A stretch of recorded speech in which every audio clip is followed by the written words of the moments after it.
စာလံခန်းကြီး90ပိုင်းငယ်23ဂျေဇုချီးမွမ်းခြင်းရစ်ပူဇော်တော်သူသည်ငါဤဘုန်းကိုထင်ရှားစေတော်သူဖြစ်၏မိမိသွားသောလမ်းကိုဆင်ခြင်တော်သူအားလည်းကဲတင်တော်မူခြင်းဂျေဇုကိုငါပြမည်ဟုဘုရားသခင်မိန့်တော်မူတယ်နောက်ကျုပ်ဒီရှင်လုကာခန်းကြီး7အပိုင်းငယ်7ကနေနည်းနည်းကျုပ်ကဖတ်သွားရအောင်ယေရုရှလင်မြို့တို့ကြွတော်မူစဉ်ရှမာရိပြည်နှင့်ဂါလိလဲပြည်စัจ जा ၌ရှောက်သွားတော်မူ၏ရွာတရာတို့ဝင်တော်မူသည်တွင်နူနာဆွဲသောသူတကြိတ်တို့သည်ခရီးဥကြိုပြု၍အဝေးကရက်လျက်သခင်ယေရှုကျွန်ုပ်တို့ကိုကယ်မသနာတော်မူပါဟုဟစ်ကြော်ကြ၏ယေရှုသည်မြင်တော်မူလျှင်သင်တို့သည်ယစ်ပရောဟိတ်ထံသို့တွား၍ကိုပြကြလောဟုမိန့်တော်မူသည့်တိုင်သူတို့သည်တွားစဉ်တွင်တန့်ရှင်းခြင်းတို့ရောက်ကြ၏ထိုသူတို့တွင်တယောက်သောသူသည်အနာယောဂကင်းလွတ်ဒီကိုသိမြင်လျှင်ပြန်လာ၍ကြီးသောအတန်နှင့်ဘုရားသခင်၏ဂုဏ်တော်ကိုချီးမွမ်းလေ၏ခြေတော်ရင်း၌ပြည့်ဝ၍ကျေးဇူးတော်ကြီးလာပါသည်ဟုဝန်ခံလေ၏ထိုသူသည်ရှမာရိလူဖြစ်သည်ယေရှုကလေနော်ပိုင်ငယ်7ကနေ19တောက်လျှောက်ဖတ်နေရပြီလေနော်ယေရှုကလေတကြိတ်သောသူတို့သည်တန့်ရှင်းခြင်းတို့ရောက်ကြသည်မဟုတ်လောကိုးယောက်သောသူတို့သည်အဘယ်မှာရှိကြသနည်းအပိုင်ငယ်18မှာဤတပါးမျိုးသားကိုထား၍ဖျားသခင်ဂုဏ်တော်ကိုချီးမွမ်းခြင်းကပြန်လာသောသူတယောက်မျှမရှိသလောဟုမေးတော်မူပြီးမှအပိုင်ငယ်7ကိုတင်ထား၍တွားလော့တင်းယုံကြည်ခြင်းသည်တင်းအနာကိုငိမ့်စေပြီဟုထိုသူအားမိန့်တော်မူတယ်နှုတ်ကပတ်တော်ဖြင့်ရောက်စတိုင်းဖျားရှင်ကောင်းကြီးပေးပါစေမိတ်ဆွေကျွန်တော်တို့ပြောပေးပါအောင်ကျွန်ုပ်ဒီကောင်းသောမြေဖြစ်ပါ၏ယနေ့ကြသောနှုတ်ကပတ်တော်သည်ကျွန်ုပ်သက်တာ၌ကောင်းသောမြေ၌ကြသောမျိုးစေ့ကဲ့သို့အစတရားရိတ်သိမ်းရမည်ဖြစ်ကြောင်းယေရှုနာမဖြင့်ရိုက်ရလက်ကုပ်တီးပြီးစိတ်ခတ်ပေးပါဦး Praise the Lord ယေရုရှလင်မြို့ကိုကြွတော်မူစဉ်ရှမာရိပြည်နဲ့ဂါလိလဲပြည်စัจ जा ၌ရှောက်သွားတယ်ဒါနဲ့ကျုပ်ဒီမှာစိတ်ဝင်စားစရာကောင်းတဲ့ပိုင်းတွေ့ပြီးအပိုင်ငယ်7နှစ်မှာအဲ့လိုတွားလာတဲ့အချိန်မှာရွာတရွာကိုဝင်တော်မူသည်တွင်နူနာဆွဲသောသူတကြိတ်တို့သည်ခရီးဥကြိုပြု၍အဝေးကရက်လေ10ယောက်သောအနူဆွဲသောသူတွေကမြုပ်ထဲလဲဝင်လာရောအဝေးကနေစပြီးဘာလုပ်လဲခရစ်တော်ကိုတွေ့တယ်ဒီနေ့ဖျားကိုတွေ့တော်သူဖြစ်ပါလွဲတော်သူမဖြစ်ပါနဲ့အာမင်ဖျားနဲ့လွဲတော်သူမဖြစ်နဲ့တွေ့တော်သူဖြစ်ပါဒီမာနူတဲ့10ယောက်ရဲ့အင်မတန်မှကောင်းတဲ့ချက်တစ်ချက်ကသူတို့ကပို့ပြီးတော့လာအောင်ဝတ်ထားတယ်သူတို့ကပို့ပြီးတော့ဆိုရဲအရာတွေတခုမှမရှိသူတို့ဘဝမှာပါလဲ they meet Jesus သူတို့ကယေရှုနဲ့တွေ့တယ်အာမင်တော်မြတ်မြတ်ကျွန်တော်သူပဲခွန်အားပေးချင်တယ် meet ဖျားနဲ့တွေ့တော်သူဖြစ် MISS means ဖျားနဲ့လွဲတော်သူမဖြစ်တင့်ဘဝကြီးမားဖို့ကြောင်းရှိတယ် Hallelujah ဘာကြောင့်10ယောက်သောအနုတယ်ကအနုတယ်ဘဝနဲ့ပြောင်းလဲဖို့ကြောင်းတနည်းပြောရင်ချီးမွမ်းခြင်းရစ်ကိုတည်ဖို့ကြောင်းဖြစ်လာတယ်လဲဆိုတော့သူတို့ယေရှုနဲ့တွေ့တယ်အာမင်ဘဝမှာအချိန်ချင်းလွဲခဲ့ပါစေမစိုးရင်လည်းယေရှုနဲ့တွေ့ရင်သင်တဲ့ဝါလိမ့်မယ် Hallelujah သင်ဘဝမှာအချိန်ချင်းလွဲချော်ခဲ့ပါစေယေရှုနဲ့သင်တွေ့ရင်အနာဂတ်ကြီးတဲ့သွားလိမ့်မယ်သင်မြတ်သွားလိမ့်မယ်ဒါပေမဲ့တင့်ကိုယ်တင်အမြဲတမ်းဟုတ်တယ်ထင်ပြီးယေရှုနဲ့လွဲသွားရင်တော့တင့်ဘဝတော့ပြီးပြီအနာဂတ်ကြီးကမရေမြဖြစ်သွားလိမ့်မယ် Don't miss Jesus ယေရှုနဲ့တွေ့တော်သူဖြစ်လွဲတော်သူမဖြစ်နဲ့ Hallelujah ဘာကြောင့်အနုတယ်ထဲမှာတယောက်တော်သူဟာဖျားကိုချီးမွမ်းစရာအကြောင်းဖြစ်လာလဲဆိုတော့သူယေရှုနဲ့တွေ့လို့ Amen ကျမ်းစာထဲဖတ်တဲ့အခါမှာတညလုံးပီတာငါးဖမ်းတယ်တကောင်မှမရဘူးလွတ်တယ်ဒါပေမဲ့ယေရှုနဲ့တွေ့တော့သူကမြောက်များစွာသောငါးကိုမိတော်သူပြန်ဖြစ်သွားတယ်တင်ပနေချိန်လွတ်ခဲ့တယ်လေရေးမချီဘူးဒီနေ့ယေရှုတင်မလွတ်ဘဲနဲ့တွေ့ခဲ့တယ်ဆိုရင်တင်နာကကြီးမားသွားလိမ့်မယ် Praise the Lord 38နှစ်လုံးနဲ့ရှင်ယောဟန်ခရစ်ဝင်ခန်းကြီးကဘက်ဆိုင်ဒါရေကန်ဘေးမှာပုဂ္ဂိုလ်တယောက်ကအိတ်နေတဲ့ယောဂရှိလို့ဒါနဲ့ယေရှုသူ့စကားပြောတယ်အေးမိတ်ဆွေနင်ချမ်းမာခြင်းလားလဲပြောရောအဲ့ပုဂ္ဂိုလ်ကဘာပြောလဲဆိုသခင် 38နှစ်လုံးကျွန်တော်လွဲခဲ့တယ်ကျွန်တော်ဒီရေကန်ထဲကိုကောင်းကင်တမန်လာလောက်ခတ်ပြီးတော့ကျမ်းမာမယ်ဆိုတော့ကျွန်တော်သိတယ်ဒါပေမဲ့ကျွန်တော်ပြင်ဆင်တဲ့ချိန်မှာသူများဦးသွားပြီဒီနေ့တင်ဘယ်နှခေါက်ဘယ်နှချိန်ကျမ်းမာရေးနဲ့လွဲခဲ့တယ်ဘယ်နှခေါက်ဘယ်နှချိန်အလုပ်ကောင်းနဲ့တင်လွဲခဲ့တယ်ဘယ်နှခေါက်ဘယ်နှချိန်တင်ရဲ့ promotion နဲ့တင်လွဲခဲ့တယ်ယာတုတိုးဖို့နဲ့လွဲခဲ့တယ်ဒီနေ့ယေရှုနဲ့တွေ့ပါအတစ်တော်နာဂဖြစ်လာလိမ့်မယ်အတစ်တော်ဘောတင်ခံစားလာလိမ့်မယ် hallelujah praise the lord ယေရှုနဲ့မလွဲရင်တင်ဘဝကြီးဖို့ဖြစ်လာမယ်ယေရှုနဲ့လွဲရင်တော့တင်အရင်ပြောနေကြစကားအလုတ်ကဒီလိုဖြစ်တယ်ဘဝဒီလိုဖြစ်တယ်ကလေးတွေကဒီလိုဖြစ်တယ်ကျမယောက်ျားဒီလိုဖြစ်တယ်ကျွန်တော်မိန်းမဒီလိုဖြစ်တယ်ကျွန်တော်တို့သွားတဲ့တင်းတော်ဘယ်လိုဖြစ်တယ်တင်ဘဝမှာဓပြားဟောင်းကြီးပဲဆက်ပြီးမပွင့်ချင်ဆိုရင်ဒီနေ့ယေရှုနဲ့တွေ့တော်သူဖြစ် Amen Thanksgiving glorify ဖခင်ကိုချီးမွမ်းခြင်းရစ်ကိုတည်မဲ့သူတွေကကိုဖန်တီးလို့မရအောင်ဖခင်နဲ့တွေ့မှရတာကြောက်ပြရှင်ကောင်းကြီးပေးပါစေ38နှစ်လုံးကျွန်တော်လွဲခဲ့ပြီဒါပေမဲ့ဝမ်းသာစရာကောင်းတာဒီတစ်ခေါက်ယေရှုနဲ့သူမလွဲဘူးအာမင်ဒါနဲ့သူ့ဘဝမှာဘာဖြစ်လာတယ်လဲကျမ်းမာပြီးထပြီးအိမ်ကိုပြန်ပြီးတော့ပဂရိအဖြစ်ကိုရောက်ဖို့အကြောင်းဖြစ်လာတယ်တခါယေရှုနဲ့တွေ့သွားတာက38နှစ်လုံးလဲနေရတဲ့ဘဝနဲ့ထားဖို့အကြောင်းဖြစ်သွားတယ်နော်တခါယေရှုနဲ့တွေ့သွားတဲ့ຢာကတညလုံးငါးတကောင်မှမမိတဲ့ပီတာကသူ့ရဲ့လေသာမကသူ့ရဲ့တငယ်ချင်းရဲ့လေတွေပါငါးတွေပြေးဖို့အကြောင်းဖြစ်သွားတယ်တခါယေရှုနဲ့ကောင်းကောင်းတွေ့သွားပါတင်နဲ့တင်နာကကောင်းချီးမင်္ဂလာဖြစ်လိမ့်မယ်ထိုယေရှုပဲတွေ့ပါအလွဲမခံပါနဲ့ဒီနေ့ Thanksgiving ချီးမွမ်းခြင်းတင်ဖြစ်လာမှာဖြစ်တယ်ကြောက်ပြရှင်ကောင်းချီးပေးပါစေရှင်တို့ကခရစ်ဝင်ခန်းကြီး7မှာယေရှုဒီမြင်တော်မူလင်တင်တို့ဒီရစ်ပရိုက်ထန်တို့တွား၍ကိုပြကြလို့မိန့်တော်မူသည့်တိုင်သူတို့ဒီဘာလို့တဲ့ချိန်မှာလဲထိုင်နေလားယေရှုဘုရားကတွားလို့ပြောတယ်သူတို့ကထိုင်နေလားမထိုင်ဘူးစောင့်နေလားဘုရားစကားကြားရင်နာခံတင့်တက်တာမှာနမိတ်ခဏဖြစ်လာမယ်ချီးမွမ်းစရာဖြစ်လာမယ်အာမင်ကျမ်းစာပြောတာပဲလေဒါမဲ့လေအမေရိကမှာဒီလိုဖြစ်တယ်လေယုံကြည်ခြင်းကယုံကြည်ခြင်းမို့ဒါကတော့ဘုရားကြောင်းမှာပဲထားလိုက်အပြင်မှာယုံကြည်ခြင်းနဲ့လုံးမဖြစ်ဘူးမိတ်ဆွေဘယ်သူပြောလဲဘာကြောင့်အမေရိကလိုနိုင်ငံကိုတကဘာလုံးကလာတယ်လဲဆို in God we trust ငါတို့ဖျောက်ကိုးစားတယ်ပြောလို့အမေရိကရဲ့ founding forefather တွေကဖျားကိုကင်ယုံကြည်ပြီးတော့နှုတ်ကပတ်တော်နဲ့ကြမ်းကျင်ခဲ့တဲ့အတွက်ဒီနေ့ကဘာမှာပွဲလေတဲ့အောင်သူတို့ကြမ်းကျင်ခဲ့တော့သူတို့ခေါ်တဲ့အော်တဲ့ဖျားကသူတို့ကိုမဆတာ Praise the Lord အမေရိကဘာကြောင့်ကောင်းကြီးဖြစ်တယ်လဲဖျားကြောင့်ကောင်းကြီးဖြစ်တာငွေသားချင်းစာရွက်ချင်းတူတောင်း in God we trust ဖျားကိုနေရာပေးတော့ငွေကကပ္ပအလယ်မှာမျက်နှာပွင့်တဲ့ငွေဖြစ်သွားတယ်တန်ဖို့ကြီးဆုံးလားမဟုတ်ဘူးဒေါ်လာတဲ့စတာလင်ပေါင်ကဟိုးကလေးကတန်ဖို့ကြီးဆုံးကျွန်တော်သိတယ်လို့ဘုဒ္ဓတရပြောတာပေါ့နော်စတာလင်ပေါင်မှာအများဆုံးက50ဒေါ်လာမှာအများဆုံးက100ဘာကြောင့်လဲဆိုတော့စတာလင်ပေါင်50ကဒေါ်လာ100နဲ့အချိုးညီအောင်လို့သူလုပ်ထားတာတန်ဖိုးရစတာလင်ပေါင်ပိုကြီးမယ်တန်ဖိုးရယူရိုပတ်စံပိုကြီးမယ်အတုံးဝင်တဲ့နေရာမှာဒီနေ့ဒီဒေါ်လာပွဲလေတင်လို့ဘာကြောင့်လဲ God ဖယားကိုနေရာပေးတာ Praise the Lord ဖယားစကားကြဖယားနဲ့တော့တင့်နာကထူးချမှာ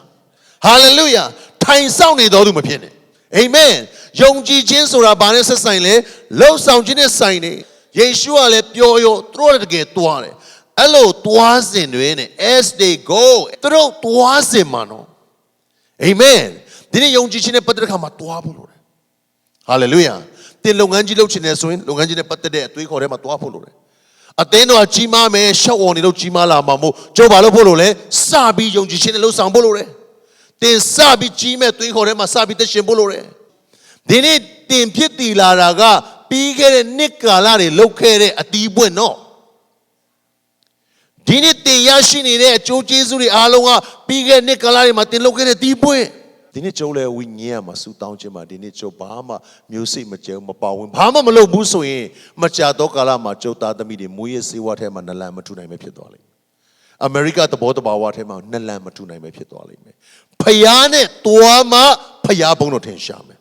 အာမင်တော့ဓမ္မရာဇပထမဆုံးခိုင်း30ထဲမှာရှမွေလကစီဘူးကိုယူပြီးတော့တဲ့ရှောလူကြီးခေါင်းပေါ်မှာလောင်းနေတဖန်သူ့ကိုနမ်းတဲ့ဖြင့် ထောင်ရဖျားတွေတင့်ကိုအမွေတော်လူမျိုး၏မင်းအရာ၌ခံထား၍စီလောင်းခြင်းဘိတ်သိက်ကိုပေးတော်မူ၏ပိုင်ငယ်နှစ်မှာယနေ့ငါနဲ့ကြွာ၍တွားတော့ဘိတ်သိက်ရတဲ့နေရာမှာပျော်ရမှာမဟုတ်ဘူးဖျားခိုင်းတဲ့နေရာမှာအသက်ရှင်ဖျားเจ้าမှာချီးမွမ်းတယ်ဖျားเจ้าမှာနှုတ်ကပတ်တော်ကြားတယ်ပျော်လိုက်တာအလုတ်ထဲမှာလုံးဝဘုံတော်မထင်ရှားဘူးဆိုရင်တင်ကြားတဲ့နှုတ်ကပတ်တော်တင်တယောက်ခံစားတဲ့ဘုရားမျက်မှောက်တော်တင်အလုတ်ထဲမှာယူဆောင်တော်သူဖြစ်ဖို့လိုတယ်အဲ့ဒီမျက်မှောက်တော်ခံစားတဲ့နေရာမှာကျွန်တော်ကအရင်အဖီဆွဲပြီးတော့မွေ့လျောမှာမဟုတ်အဲ့ဒီမျက်မှောက်တော်နဲ့သူနောက်ထပ်ကျမ်းမာခြင်းလိုတော်သူတွေလွတ်မြောက်ခြင်းလိုတော်သူတွေကိုတွားပြီးစေခံရမှာဒီနေ့ယုံကြည်တော်များကဘုရားเจ้าကိုပဲဖီဆွဲပြီးတနင်ကနွေနေ့တိုင်းမှာလာပြီးရိတ်ခါလာထုတ်တယ်လို့နော်ကျွန်တော်ခြာချိန်လေးလာသွင်းတယ်လို့လာပြီးတော့နှုတ်ကပတ်တော်နားထောင်ဆုလေးလာတောင်းခံပြီးတော့မစိုးဒီနှုတ်ကပတ်တော်ရန်ကောင်းတယ်ငါဒီနေ့စိတ်ရန်ချမ်းသာတယ်အဲ့ဒါနဲ့မတည်သွားဘူးလောကထဲမှာတော့လောကတိုင်းပဲပူပန်ပြီးသက်ရှင်တယ်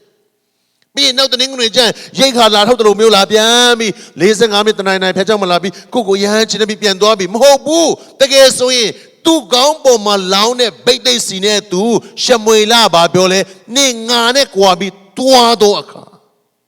အာမင်အပိုင်ငယ်နဲ့ကျွန်တော်ပြပေးပါတင်းဒီငါနဲ့ကြွား၍တွားတော့အခါဘင်ဂျမင်ခရန်စွန်းဇေလဇရွာရာခေလတင်းကြိုင်နာမှာလူနှစ်ယောက်ကိုတွေ့လိမ့်မယ်သူတို့ကတင်တွားရရှာတော်မိတို့ကိုတွေ့ပြီးတင်းအပတွေမိတို့ကိုမှုမထားငါသားဖို့အဘယ်မှုကိုပြုရမနည်းဆိုလက်စိုးရင်ကြောင်းကိုပြောကြလိုက်မယ်ထိုရမလွန်၍တာဘောလွင်ပြင်းတို့ရောက်လင်စိတ်တငယ်၃ကောင်ကိုစောင့်တော်သူတယောက်မှုတ်၃လုံးကိုစောင့်တော်သူတယောက်စပြည့်ကိုစောင့်တော်သူတယောက်တီးဟူသောဘေဒလာမြို့ဘုရားသခင်ထံတော်တွားတော်သူတို့နဲ့တင်တွေ့လိမ့်မယ်ပိုင်ငယ်6လောက်မှာကျွန်တော်ပြပေးပါနဲ့လေးကြော်လိုက်ရအောင်နော်ထိုအခါထောင်ရဘုရားတွေကိုထောင်ရဘုရားရဲ့ဝိညာဉ်တော်တွေတင့်ပေါ်မှာတက်ရောက်တဲ့ဖြင့်တင်ဒီသူတို့နဲ့အတူ prophet ပြု၍ခြားနာတော်သူဖြစ်လိမ့်မယ်ဖယားရဲ့ဝိညာဉ်တော်တက်ရောက်တဲ့ခါမှာရှောလူဘယင်ဖြစ်လာမဲ့ရှောလူဘာဖြစ်သွားလဲခြားနာတော်သူဖြစ်သွားတယ်ဒီနေ့တင်းလိုက်မှာယေရှုတော်ယုံကြည်တယ်ခရစ်ယာန်ဖြစ်တာလဲကြာပြီနှစ်ချင်းခံတာလဲ10နှစ်ရှိပြီ7နှစ်ရှိပြီ7နှစ်ရှိပြီနှစ်အစိတ်ရှိပြီယူဘလီယူလို့ရပြီတောင်ဖြစ်နေပြီးတော့မခြားနာဘူးဆိုတင်ပါလို့လဲတန်ရှင်းတော်ဝိညာဉ်တော်လို့တယ်အာမင်တန်ရှင်းတော်ဝိညာဉ်တော်တက်ရောက်တဲ့ခါမှာတန်ငါတဲ့ပိတာခြားနာတော်တန်ရှင်တော်ဝိညာဉ်တက်ရောက်တဲ့ခါမှာအသင်းတော်ညင်းဆဲနေတဲ့ရှောလူကနေပေါ်လူဖြစ်လာတယ်တမန်တော်ကြီးဖြစ်လာတယ်တန်ရှင်တော်ဝိညာဉ်တော်မတက်ရောက်တဲ့ခရိယန်နဲ့တက်ရောက်တဲ့ခရိယန်ဘာကွာလဲဆိုတော့အသက်တာမှာခြားနာခြင်းမခြားနာခြင်းနဲ့ကွာတန်ရှင်တော်ဝိညာဉ်တော်မသိတဲ့ခရိယန်တွေကမန်နွယ်ဂီယာနဲ့တွားနေတဲ့လူနဲ့တူတဲ့ပုံစံထဲမှာတနင်္ဂနွေဆိုဖျားကြောင်တွားမယ်ပွဲတော်နဲ့ဆိုပွဲတော်ယူမယ်ပြီးရင်သူ့ရဲ့စီစဉ်ထဲမှာပဲတက်ရှင်တယ်တန်ရှင်တော်ဝိညာဉ်တော်တက်ရောက်ခြင်းခံတဲ့လူကနောက်တစ်ယောက်ဖြစ်သွားတယ်။သူ့ရဲ့အမြင်နဲ့နောက်တစ်ယောက်ဖြစ်သွားတယ်။တနင်္ဂနွေမှာတော့ဘုရားစကားကြားတယ်။တနင်္ဂနွေညနေရစပြီးစနေနေ့မနေ့မိခင်ဒီအတင်းတွေပြောနေတယ်မချားနာဘူးဆိုတင်ပါလို့ကလည်းဝိညာဉ်တော်လိုအပ်တယ်။တနင်္ဂနွေနေ့တို့ကျမ်းဆောင်နေနားထောင်မိသွားတယ်။ဆုတောင်းတယ်ဒါပေမဲ့တနင်္ဂနွေဘုရားကျောင်းပြန်ကြရနေနောက်တနင်္ဂနွေမြောက်ခင်ဒီတင်ကကျမ်းစာထဲမှာဖတ်တော့လောကလူလိုတက်ရှင်နေဆိုတင်ပါလို့လည်းတန်ရှင်တော်ဝိညာဉ်တော်လိုအပ်တယ်ဘာကြောင့်လဲဆိုတန်ရှင်းတော်ဝင်တဲ့တွေ့ကြည့်တဲ့အခါမှာဘာမှမဟုတ်ထင်ရတဲ့ရှမ်ရှုံကလူတန်ကြီးဖြစ်လာတယ်။တန်ရှင်းတော်ဝင်တော့တယောက်တဲ့အခါမှာဘာမှမဟုတ်ရလို့ထင်တဲ့ဒါဝိလေးကဂိုးလက်ကိုနိုင်တော်သူဖြစ်လာတယ်။တန်ရှင်းတော်ဝင်တော့တယောက်တဲ့အခါမှာကဘာတစ်ခုလုံးကိုသာသနာပြုမဲ့တမန်တော်ကြီးတွေစပြီးဖြစ်လာတယ်။ဒီနေ့ကျုပ်လိုရတာဘာလဲတန်ရှင်းတော်ဝင်တော့ထိုအခါထောင်ရပြိုင်ဝိညာဉ်တော်မှာတင့်ပေါ်မှာထိုအခါထောင်ရပြိုင်ဝိညာဉ်တော်ဒီတင့်ပေါ်မှာတက်ရောက်တဲ့ဖြင့်တမန်တော်ခန်းကြီးတစ်ပိုင်ငယ်ရှင်းမှာထိုတော့မသိတော့လဲတန်ရှင်တော်ဝိညာဉ်တော်တက်ရောက်လာတဲ့ခါမှာဟုတ်ပြီနော်တန်ရှင်တော်ဝိညာဉ်တော်တက်ရောက်တဲ့ဖြင့်တင်းဒီသုံးတဲ့သူ prophet ပြု၍ခြားနာတော့သူ another man အင်္ဂလိပ်ကျမ်းစာမှာကျွန်တော်ပြပေးပါအောင်ကျွန်တော် King James version မှာလားမသိဘူးနော် shall be turned into another man နောက်တစ်ယောက်တင်ဖြစ်သွားခရစ်တော်ရဲ့တန်းနဲ့သူများကိုထင်သေးလူအများကြီးပဲခရစ်တော်ရဲ့တန်းနဲ့သူများကိုတန်ဖိုးမထားလူအများကြီးပဲခရစ်တော်ရဲ့တန်းနဲ့ကျမ်းစာကိုတန်ဖိုးမထားလူအများကြီးပဲတင်ပါလို့ကလည်းတန်ရှင်တော်ဝိညာဉ်တော်တယ်ကျွန်တော်ကျမ်းစာကြောင်းတက်ပြီးဘွိတ်တောင်ရသွားပြီးကျမ်းစာကျွန်တော်တန်ဖိုးမထားတတ်သေးဘူးဆရာတွေကပြောတယ်ကျမ်းစာကြောင်းသားတော့တနစ်မှတစ်ခါပြီးအောင်ဖတ်ဆိုလို့ဖတ်တော့ဖတ်လိုက်တာပဲဘာရတာမှလည်းကျွန်တော်မခံစားဘူးလေးနှစ်လုံးလုံးတက်တဲ့ဘွိတ်တောင်ယူသွားပြီးကျမ်းစာကိုတိပဲတိတယ်အရတာမရှိဘူး hamburger ဘယ်လိုလဲဆိုကျွန်တော်သိတယ်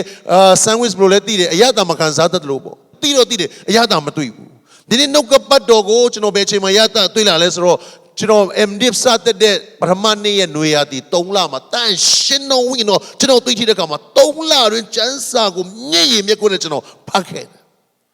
ပျော်လို့ရှိုက်ကြီးတငင်ဖတ်တယ်အရသာရှိလိုက်တာဒီနှုတ်ကပတ်တော်အဲ့ဒီချိန်ကစပြီးကျွန်တော်ကျမ်းစာဖတ်တိုင်းမျက်လုံးကျဲလာတယ်အရင်တော့ကျမ်းစာဖတ်ရင်ကျွန်တော်မျက်လုံးလေးတယ်ဒါပေမဲ့ခုတော့တန်ရှင်းတော်ဝင်တော့တယောက်တဲ့အခါမှာကျမ်းစာဖတ်ရင်မျက်လုံးတွေကျဲလာ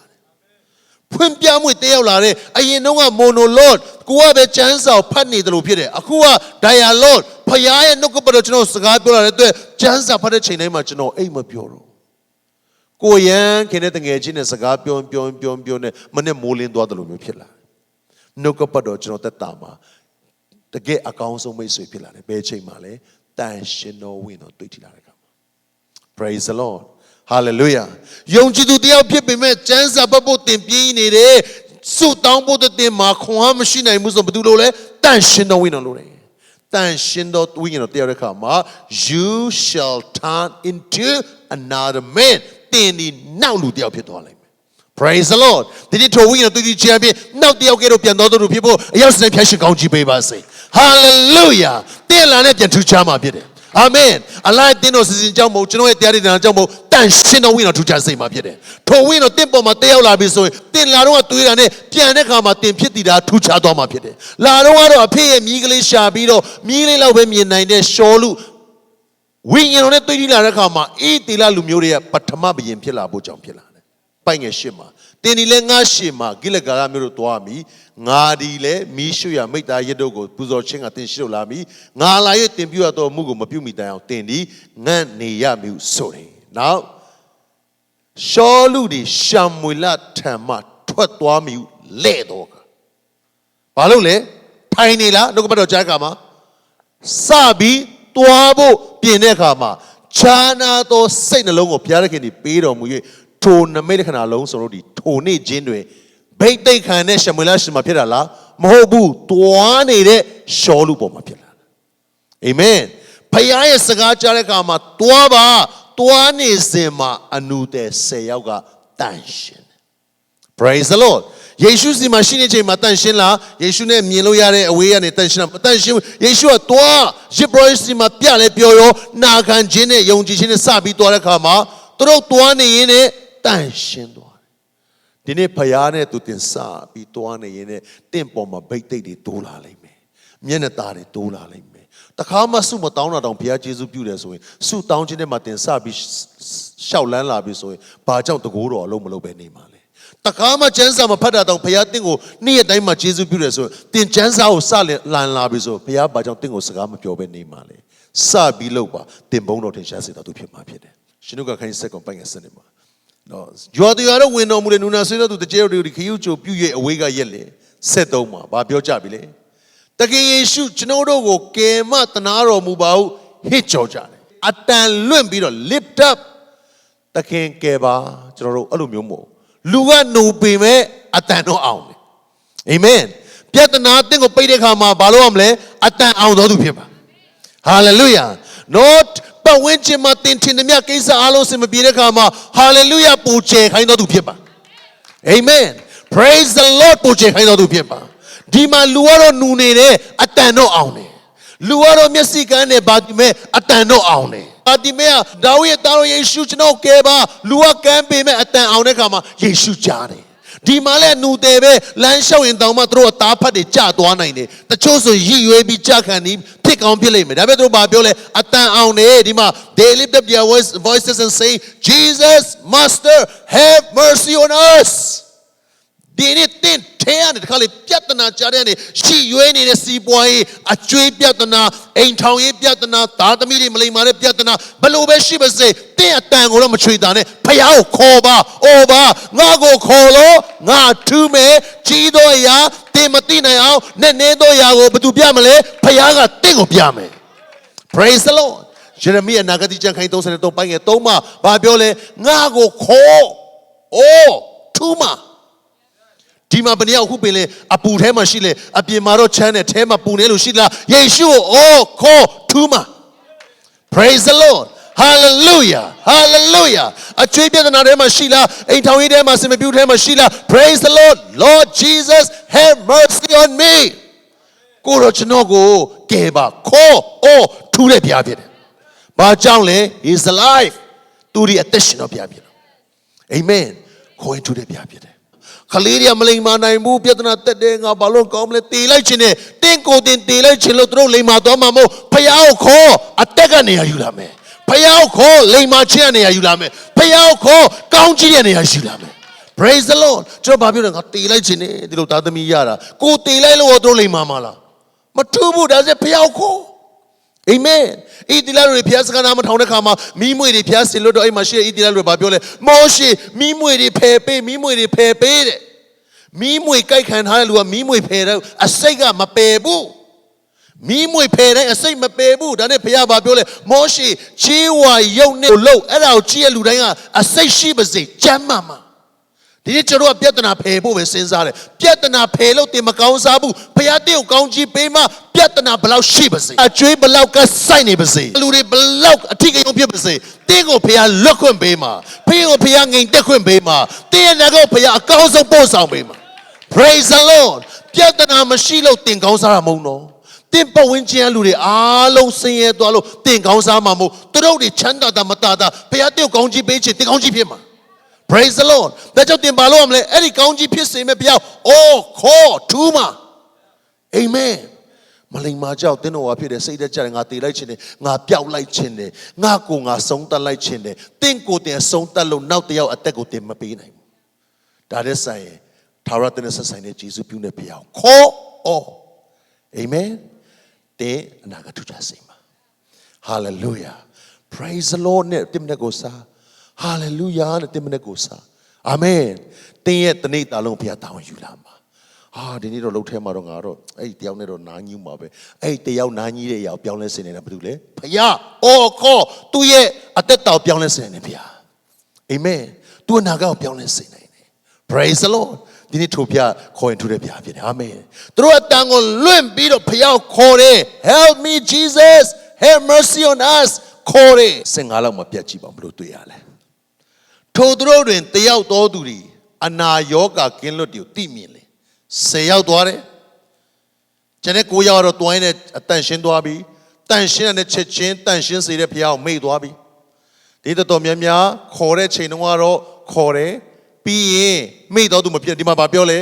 တယောက်သောသူသည်အနာရောဂါကင်းလွတ်တွေကိုသိမြင်လေပြန်လာ၍ရောပေါင်းကြီးသောတန်နဲ့ခေါ်တော့ကလည်းအတန်အောင်နဲ့ခေါ်ပြီးပြီးချီးမွမ်းတဲ့ခါလဲဗာတိဘာသာမနေနဲ့ Praise the Lord ဘာကြောင့်လဲတင်ဟာချီးမွမ်းခြင်းရက်ကိုတည်ပြီးဘုရားဘုန်းတော်ထင်ရှားစေမဲ့သူ Hallelujah ကိုရောဒီအလုတ်ကောင်းကောင်းကိုရောရှင်ပေးတယ်ဆိုရင်ကျွန်တော်တကယ်ကိုရောချီးမွမ်းမယ်အလုတ်လဲရောက်ငါရမ်းရှက်တယ်တက်တယ်မခံရတော့တကယ်ကောင်းကြီးလဲရောက်ကိုရောဟိုမှာဘီလ်ကမလောက်ဘူးမလုံနဲ့ချီးမွမ်းတတ်တော်သူဖြစ်တင်တယောက်တည်းမြေထဲနဲ့ခေါ်တဲ့အော်တဲ့တောင်ဘုရားနားကြောင်းနေဆိုရင်တင်တနေ့ထိုဘုရားကိုလည်းကြီးမားဆိုတက်တယ်ခံရမယ်တင် help လိုတဲ့ချိန်မှာဘုရားခေါ်တယ်လို့ပဲတင် heal ကျမ်းမာတဲ့ခါမှာလည်းချီးမွမ်းတတ်တော်သူဖြစ်တစ္ဆာရှိတော်သူဖြစ်ဘုရားတင်ကိုလှုပ်ကောင်းပေးတဲ့ချိန်မှာအလုတ်ကောင်းပေးဖို့ဆုတောင်းတယ်အလုတ်ကောင်းတဲ့ခါမှာအလုတ်ကောင်းတဲ့ကြောင်းမပြောနဲ့ဘုရားကောင်းကြောင်းတင်ပြောရတော့မှာအာမင်တော့ဒီမှာငွေချီးမစင်မပြေဘုရားကျွန်တော်ချီးမြှောက်တယ်ချီးမြှောက်တဲ့ခါမှာချီးမြှောက်တဲ့ဘုရားပြန်ပြီးတင်ချီးမွမ်းရမယ်တာဝန်တင်မှာရှိတယ်help အကူညီလိုတော့ကတော့ဖျောက်ခေါ်တယ်လာတယ်ဖျားချီးမြှောက်လဲချီးမြှောက်ရော heal ကျမ်းမာလဲကျမ်းမာရောကို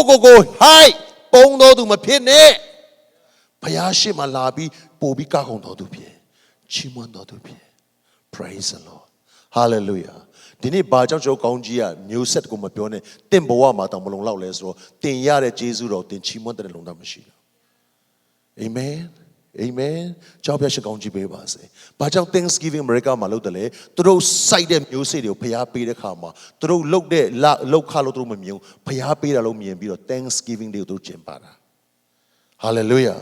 ငါဘတ်တော်ထဲမှာနှုံတော်ထဲမှာငါစိုက်တာငါရတာဘယ်လိုသူတို့မထင်ဘူး။ဖျားပေးတယ်ဆိုတဲ့ဝိညာဉ်သဘောရှိတဲ့အတွက် Thanksgiving ကိုတကဘာလုံးမှာကျင်းပတာ။ Amen နေ့ရက်ကိုကျင်းပတာမဟုတ်ဖျားကိုချီးမွမ်းတာ Hallelujah. Didn't you chimon in a area bale? Payago chimona. Didn't Samuel dong a teshulo teshinamo? Paya teshin hanocho teshura. How de mola?